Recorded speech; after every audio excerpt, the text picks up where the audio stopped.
गोली मारने से महज 10 दिन पहले सना एक खूबसूरत से बेटे को जन्म देती है बड़े ऑपरेशन से।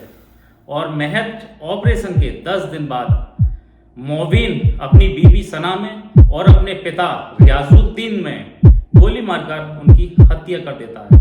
अब लोग सवाल उठा रहे हैं सोशल मीडिया पर कि महज 10 दिन पहले बड़े ऑपरेशन से बच्चा पैदा होता है तो दोनों को आपत्तिजनक हालत में बेटा कैसे देख सकता है और कैसे निर्मम हत्या कर सकता है, या एक बाप अपनी बेटे की बहू के साथ में ऐसे आपत्तिजनक हालत कैसे कर सकता है। बहुत सारे सवाल हैं। तो मैं आपको बता दूं ये सिलसिला महज 10 दिन पुराना नहीं, ये शुरू होता है 7 महीने पहले से।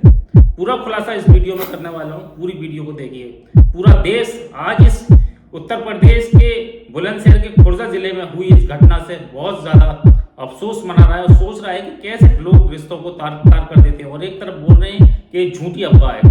तो ये खबर जो मैं आपको दे रहा हूँ पूरा पुलिस की जांच के बाद में, जब मोबिन ने अपने पिता को और अपनी बीवी सना को गोली मारी तो मोबिन ने ही सबसे पहले पुलिस को इन्फॉर्मेशन दी थी। अब पुलिस उसको गिरफ्तार करती है, आधे घंटे के बाद पुलिस जांच पड़ताल करती है। पुलिस की जांच में जो आया उसे सुनकर मैं ही नहीं पूरा देश हैरान होने वाला है। मैं भी सोच रहा था कि यार कितना घिनौना काम एक पिता कैसे कर सकता है। तो मैं आपको बता दूं मोबिन की शादी जो हुई थी सन 2025 फरवरी के महीने में होती है। मोबिन की बीवी को सना को अच्छे कपड़े, महंगे कपड़े और महंगे गहने पहनने का शौक है।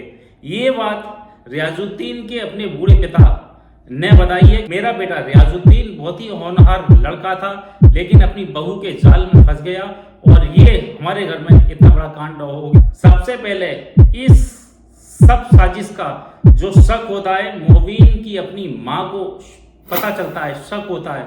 मोबिन की माँ अपने पति से बात करती है यानी कि रियाजुद्दीन से। रियाजुद्दीन तर्क में जवाब देता है कि अगर तुम्हें इस घर में रहना है तो रहो, ये मकान मेरा है, मेरे नाम है, अगर तुम्हें जाना है तो जाओ। उसके एक लड़की और कुछ लड़के और हैं, वो इज्जत की वजह से और बच्चों की वजह से अपने घर में ही रहती है लेकिन अंदर ही अंदर घुटती है। फिर एक दिन वो कुछ आपत्तिजनक हालत में फिर उनको देखती है, उससे बर्दाश्त नहीं होता, वो अपने मोबिन बेटे को बताती है इस सब के बारे में। मोबिन भी इस पर यकीन नहीं करता लेकिन मोबिन उसका जो व्हाट्सएप होता है उसको किसी तरीके से दूसरी ऐप के जरिए से अपने कंप्यूटर सिस्टम में उसको डाउनलोड कर लेता है। वहां से शुरू होता है ये सिलसिला। वॉइस मैसेज और कुछ चार्ट से जो उसके सामने राज खुलते हैं उसने इतना सोचा भी नहीं था। उसके बाद में मोबिन अपने पिता को भी समझाता है और अपनी बीवी को भी समझाता है सना को, लेकिन उन लोगों के समझ में नहीं आता।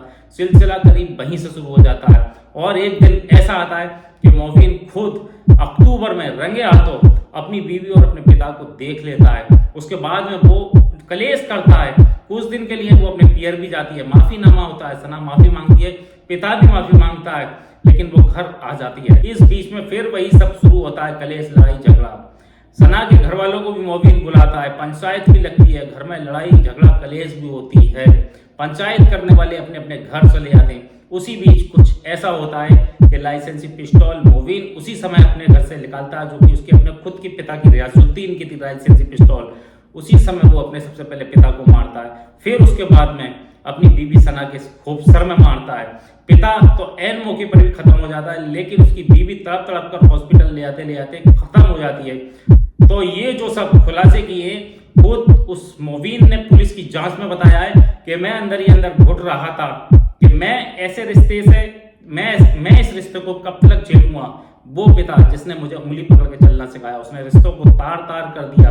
अब वही पूरे गांव के और मोहल्ले के लोग यही कह रहे हैं कि ना जाने किसकी नजर लग गई थी, इतना अच्छा खासा ये घर चल रहा था। लेकिन दोस्तों